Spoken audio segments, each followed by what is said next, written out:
Okay, we're back. Can I tell you what's funny? What?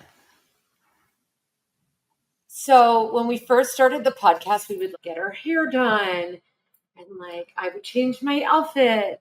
And now Grease. I just worked out twice, so. Well, we all know you don't shower, so Yeah. there's that. Good for your skin microbiome. And you've been trying to get me to do this back to school podcast for a month now. Yes. So here we are in September. So what I wanted to do is just talk about the chaos from shifting from summer, ice cream every night. I don't know, somebody who's doing that to regular, just back to school routines, good bedtime, good rhythms. I feel like that was a lot of questions. Well, Where am I'm I going to get into it. Okay. So that's the general picture, right? So let's get Thank into you for painting it. Yeah. So let's just start with why routines are so important for kids and why it's important to get back to that. All right. Routines help kids feel safe. And I don't think people understand that when I mean safe, it's not if there's dangerous situations out there, safe in terms of feeling really comfortable because rhythm and routine provide predictability, stability. That's what I mean in terms of safety. And so they tend to be less anxious, less behavioral outbursts when you have a predictable rhythm and routine. And every so often you can go off of that. But when you're so predictable with your rhythm, it allows you to do that. But when you're not, it's much more likely for kids to act out, to have more tantrums, to whine more, to get more anxious, feel uncomfortable going to school, not wanting to go back to school. So that's why those rhythms and routines are so important. So how do you suggest to parents that they reset routines after a summer of late nights and flexibility?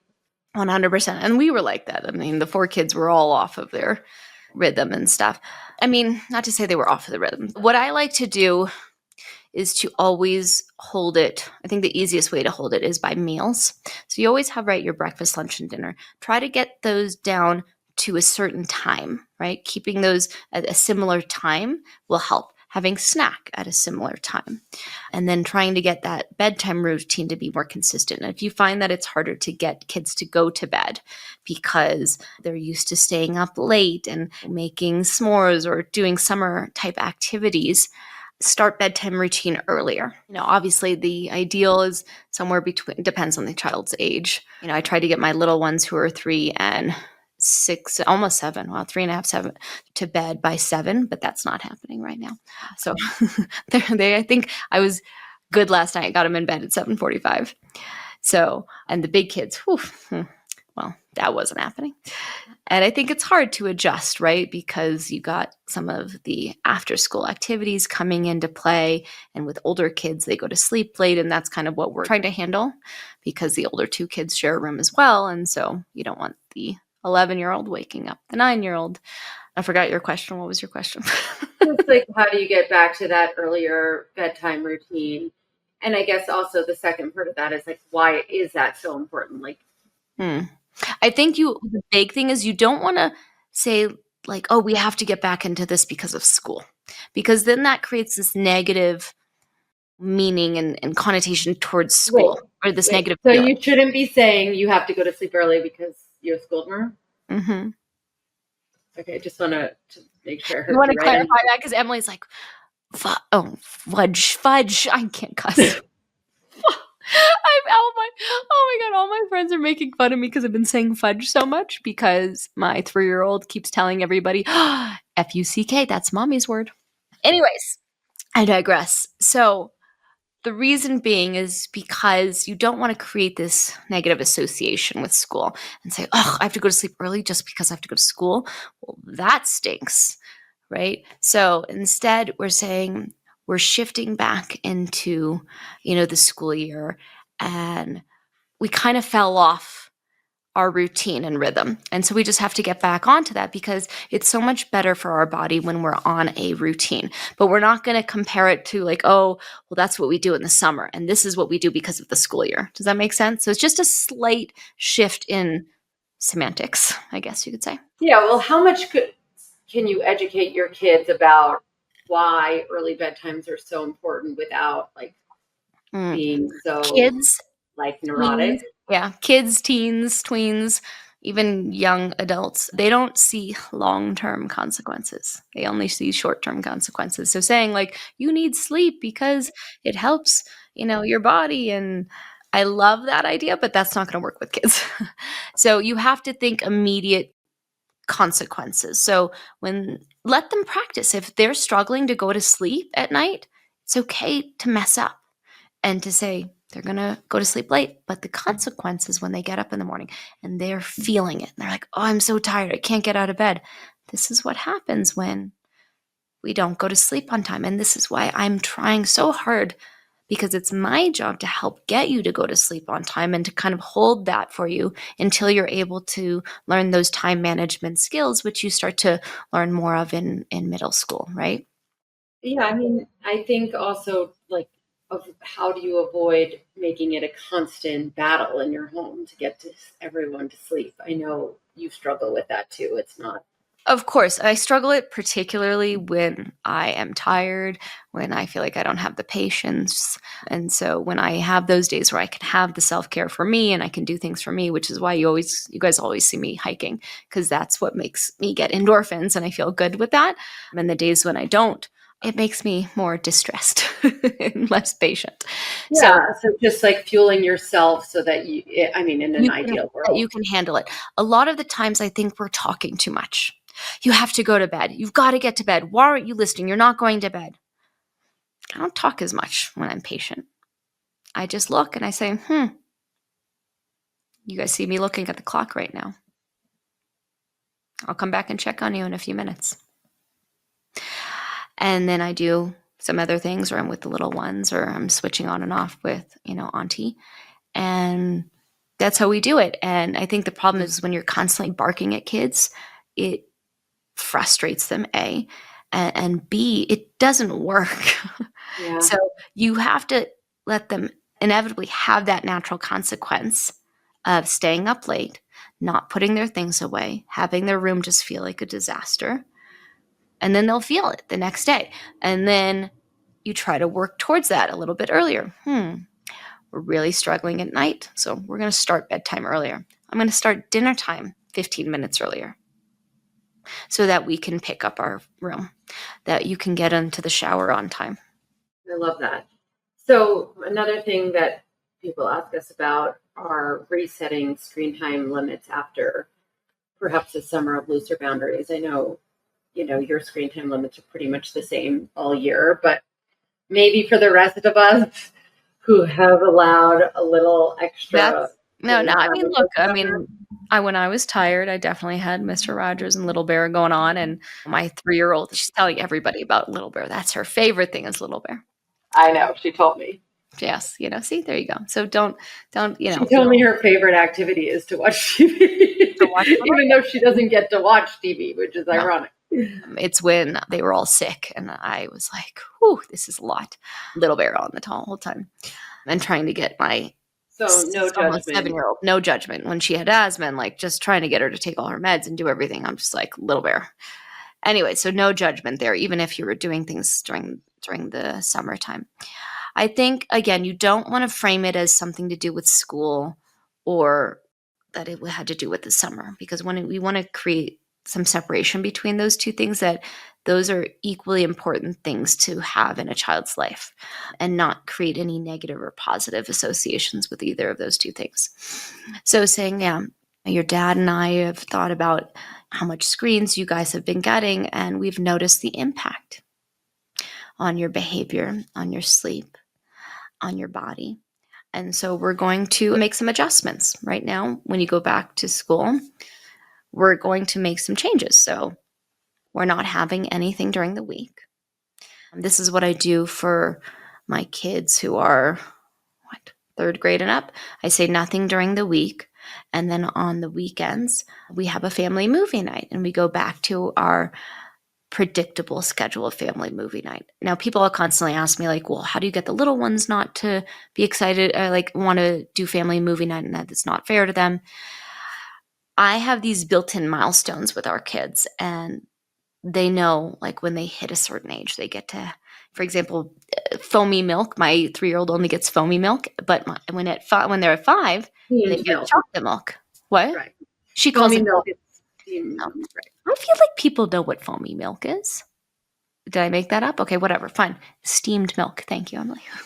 Anyways, at 5, they get chocolate milk. So they're excited for that built in milestone that they get at 5, right? And then at 7, they get to watch the Polar Express during Christmas time because they've read the book.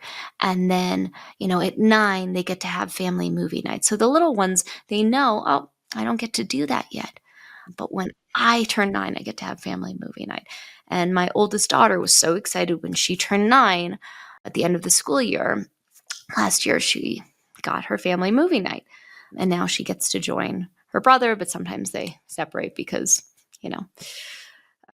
different movies, right? He's older and he has got a bigger list that he gets to choose from. Anyway, so having that talk to them about making adjustments and letting them know we're going to cut back because we see the impact on your behavior. Don't associate it with school. Interesting. Well, you mentioned all these traditions that you have with different ages. How about talking a little bit about traditions like for you guys? I know it's Shabbat on Friday nights or regular check-ins that help anchor kids like throughout the school year, and how you recommend introducing those. Like, I know you've told me about that and reiterated that it's not too late to get those started. Never too late to do traditions. So let's start with going back to school. So I always like to do, the cute back to school picture, and we write something down, even if it's just a piece of paper.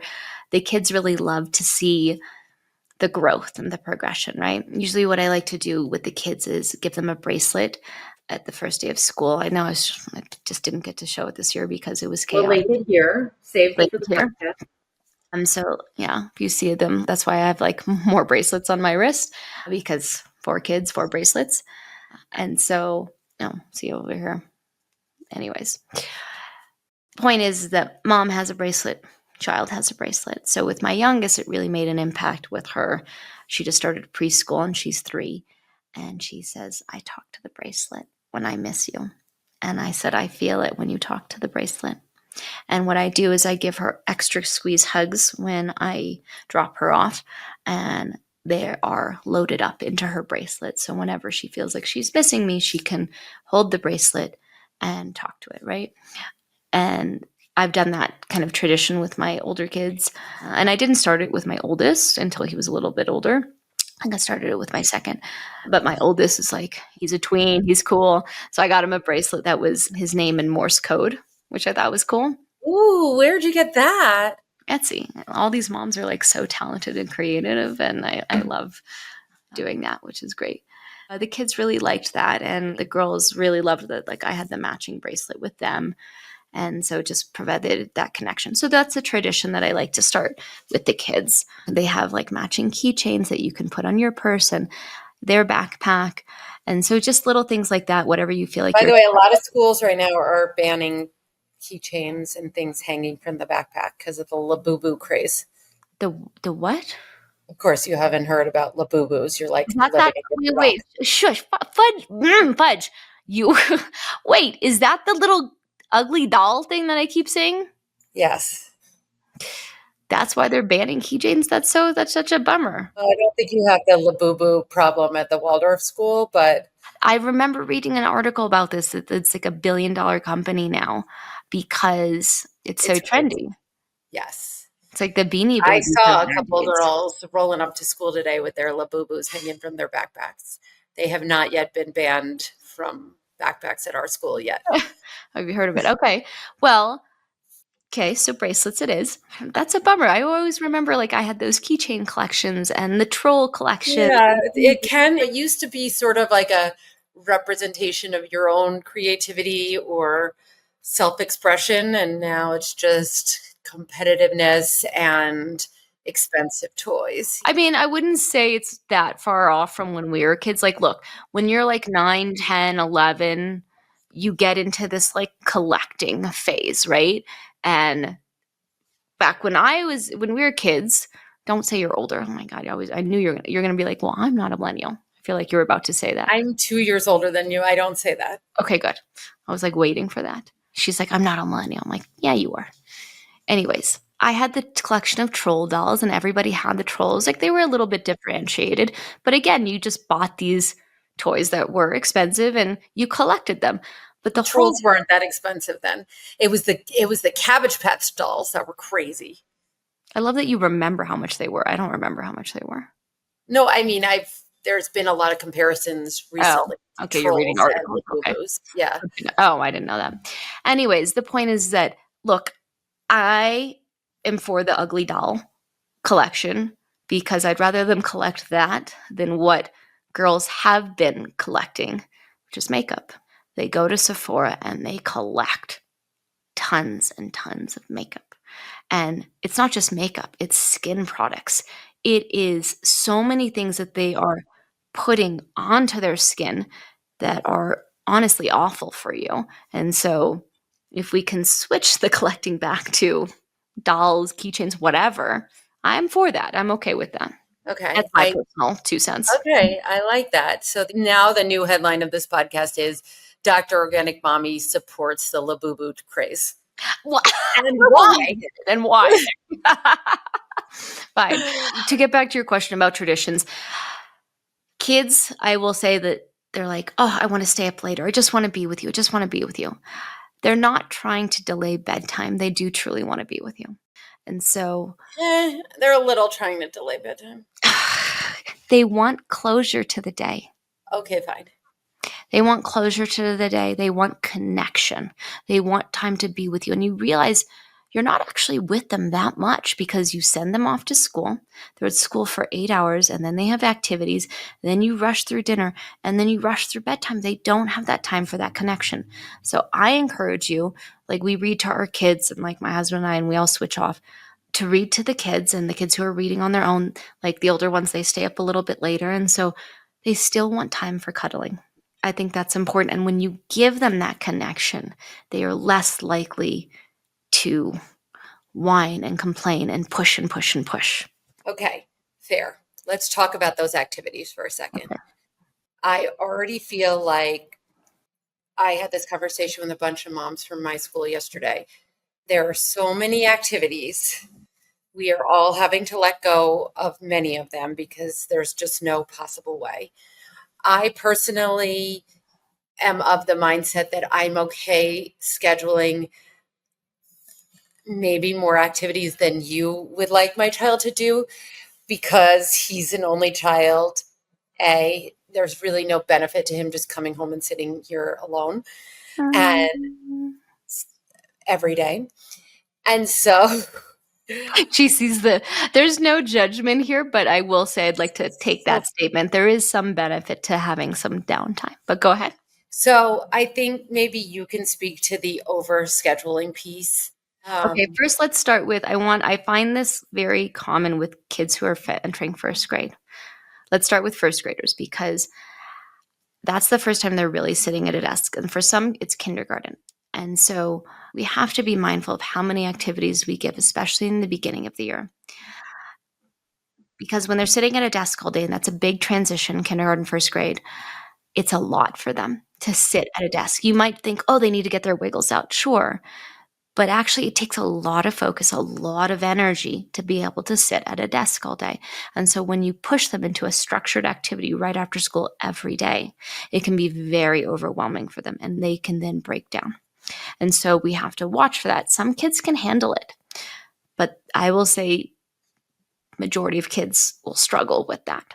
And being mindful of like, oh, the activities are starting right away, letting the coach know they're missing the first week, or let's just start with these 2 activities, and that's it. For kindergartners and first graders, I like to limit it to 1 to 2 activities a week because it can be a lot for them. So that's the most. And ideally, it's the second would be on the weekend. So it's just once during the week so that they have time when they come home that they can just let loose. And Does I that know, include some sort of aftercare situation at school? yes, but again, that's an out breath activity. They're outside, they're running around. So I don't mind that. That's fine because it's not structured. But I do need, like, it, in an ideal situation, it's not always feasible for everyone to have that time when they're at home to just chill, where they like build Legos, they build forts, they play with their dolls, that they're just kind of on their own creating in their mind. And I'm not great at this either. And it's hard, especially with 4 kids shuffling back and forth. And like these kids they have to tag along for the ride. Right. But I do notice when I have the day where I'm like, okay, all the kids are home, they really get that reset. And they're much kinder to one another. They're much kinder to themselves. And they don't whine as much. And those days, bedtime is much easier.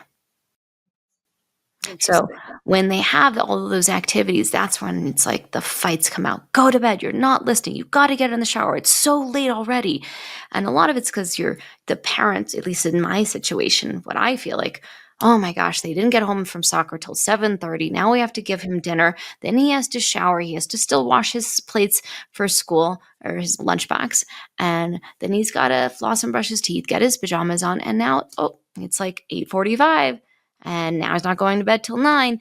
And you're getting frustrated because that's your alone time that you want to, and you're exhausted and you've been going. And so it just creates those unnecessary battles. And some of those days you'll have them. So I'm saying is just, even if you have an only child, I'm going to bet you, Emily, if you pull at least 1 or 2 days a week back where he just comes home and chills, those are the days he's going to go to bed earlier and he's going to have better time. Well, yeah, we're working on his that. sleep is getting better, but I'm excited, if you listen to the last podcast, to get his tiny health results soon so that we can see what's going on with sleep. Okay, so just going backwards a little bit, how do you deal with anxiety around back to school, drop off, etc.? So I will say a lot of the time it has to do with the parent. And Emily, you remember this. Oh, yes. Very vividly, right? I remember it. You remember me being in it. Yes. So a lot of it has to do with our own projections of, oh my God, I'm so nervous. I don't know this teacher. I don't want my baby to go to preschool yet. I'm feeling uncomfortable. And the kids pick up on this. Like if you were to do scans on their brains, you would see their limbic system on fire because they're so aware of people's emotions. They're very intuitive. Number 1, prepare yourself. Because when you're calm, your child is more likely to be calm. When you trust your child's teacher, your child is more likely to trust their teacher. And if you're struggling with those emotions yourself, talk to the teacher, pull them aside, say, hey, can I have 5 minutes at the end of, pick up, or when can I talk to you? Because I'm struggling with this. And I feel like if I talk to you and I can calm myself down, my child will have a better transition. So that's number 1. Number 2, language goes a long way, right? Letting your child know that they have their work to do at school.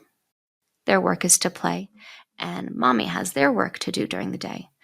And when they're done playing and I'm done with my work, then I will pick you up after school.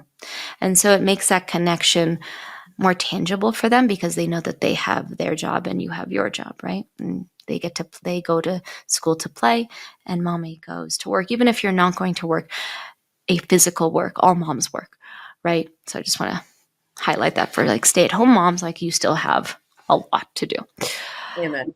Letting them know, and it helps to prepare them also when they're at home. When you have an ouchie, when you're feeling sad at home, you ask mommy to help you. At school, you ask Miss whoever, or whatever the teacher's name is. And so you kind of making sure to set that up for them so that they know, you're going to narrate it for them at home. Like you're coming to me because you'd like a glass of water. But when you're at school, you're going to ask Miss Sarah. And so you'll ask your teacher. So that way they kind of know where to go and they won't feel as uncomfortable when they're at school. And then, of course, the whole dialogue of what to say to your kid when you drop them off or when you pick them up, that will be up on the feed for you to go through as well. And we'll link it here. Great. We didn't address our millennial must-have of the week. Is there anything that you want to throw out? We haven't done. The wood gua sha tool from Kimberly. Dude, that thing, have you used it yet? I mean, have you gotten your own yet? No, I just got it. It just came in the mail today. It's so good because you could do like the nose one, the eye, the thing. It just makes it easier. People are asking, like, I do like my face cleansing first, like I do the Living Libations, Best Skin Ever Sandalwood, and then I do my serum, and then I do the gua sha, and then I put the cream on afterwards. And it goes on so smoothly, and it just you can feel the lifting. And people ask a lot. I'm getting a lot of, like, even my friends are asking, like, what are we doing for wrinkles now, and what are we doing for all that? And so I like to do that routine while my girls are bathing, the little ones, because then it dries, and then when I go to bed, I can put my CEO Beauty silicone patches, because I do the chest, because sometimes if I roll to my side, then I get the chest wrinkles. And I always think of Kimberly, she always would tell me, like, to sleep when you're, like, sleeping on your side, like, open your chest up so that, like, you don't get the chest wrinkles. But it's so true. And then I just started I added smile lines ones, so they just kind of go like this. I need that. I love them when we're looking what we're doing. Yes. Emily is, like, literally stretching her face out. I'm ready for the smile lines. The smile lines. Yep. And then I do the, what do you call these? Between your eyebrows. There's a name for it. Line. Anyways, I do that one too. Because I make, like, those lines when I, like, get frustrated with my husband. Mine are just always there. Okay. All right. So hopefully we addressed all your back to school questions. If there's any more, please put them here or on the Instagram thing. DM us. Oh, DM us. Okay. Do that. There you go. Love you, Emily. Love you.